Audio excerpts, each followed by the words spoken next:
আসসালামু আলাইকুম ওয়া রাহমাতুল্লাহি ওয়া বারাকাতুহু। আমার সম্মানিত দর্শক শ্রোতা ভাই এবং বোনেরা, আমি আপনাদের সামনে এখন সূরা আল জুমার 9 নম্বর, 10 নম্বর এবং 11 নম্বর এই তিনটি আয়াত তেলাওয়াত করে শোনাবো ইনশাআল্লাহ। বিসমিল্লাহির রহমানির রহিম।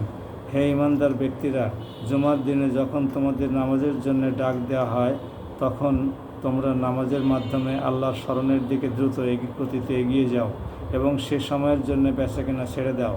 এটাই তোমাদের জন্য উত্তম যদি তোমরা তা জানো। অতঃপর যখন জুমার নামাজ শেষ হয়ে যাবে, তখন তোমরা পৃথিবীতে ছড়িয়ে পড়ো এবং আল্লাহর অনুগ্রহ তালাশ করো আর আল্লাহকে বেশি বেশি স্মরণ করো। আশা করা যায় তোমরা সাফল্য লাভ করতে পারবে। এ সত্ত্বেও এরা যখন কোনো ব্যবসায়িক কাজকর্ম কিংবা ক্রীড়া কৌতুক দেখতে পায়, তখন সেদিকে দ্রুত গতিতে দৌড়ায় এবং তোমাকে একা দাঁড়ানো অবস্থায় ফেলে যায়। তুমি বলো, আল্লাহ তাআলার কাছে যা কিছু রয়েছে তা অবশ্যই খেলাধুলা ও বেচাকেনার চাইতে উৎকৃষ্ট। মূলত আল্লাহ তাআলাই হচ্ছেন সর্বশ্রেষ্ঠ রিজিক দাতা। সম্মানিত ভাই এবং বোনেরা, সূরা জুমার 9, 10 এবং 11 নম্বর আয়াতে আল্লাহ রাব্বুল আলামিন জুমার নামাজের আজান দেওয়া হলে জুমার নামাজের দিকে যেতে বলেছেন। সমস্ত কাজকর্ম, বেচাকেনা, ব্যবসা বাণিজ্য, খেল তামাশা, তারপরে এই সমস্তগুলো বন্ধ রাখতে বলেছেন এবং নিজস্ব কোনো কাজকর্ম থাকলে জুমার নামাজের পরে সে কাজে আবার পুনরায় ফিরে গিয়ে আল্লাহর জিকির এবং স্মরণের মাধ্যমে সে কাজকর্মে রত থাকার জন্য বলেছেন।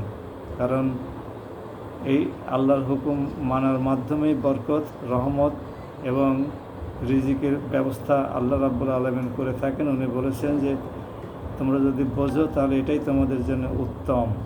আসুন আমরা আগামীকালকে সকলেই জুমার নামাজের জন্য প্রস্তুত হয়ে ছোটো বাচ্চাদের সাথে করে জুমার নামাজে হাজির হই এবং দেশ এবং জাতির জন্য দোয়া করি।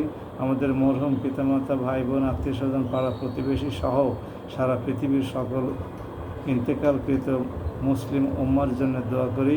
আর যারা জীবিত আছি আমরা, আমাদের সন্তান সন্ততি, নাতি নাতনি, ভাই ব্রাদার, আত্মীয় স্বজন, পাড়া প্রতিবেশী সবার জন্যে মাগফিরাত, সবার জন্য কল্যাণের দোয়া করি দুনিয়াতে এবং আখিরাতে।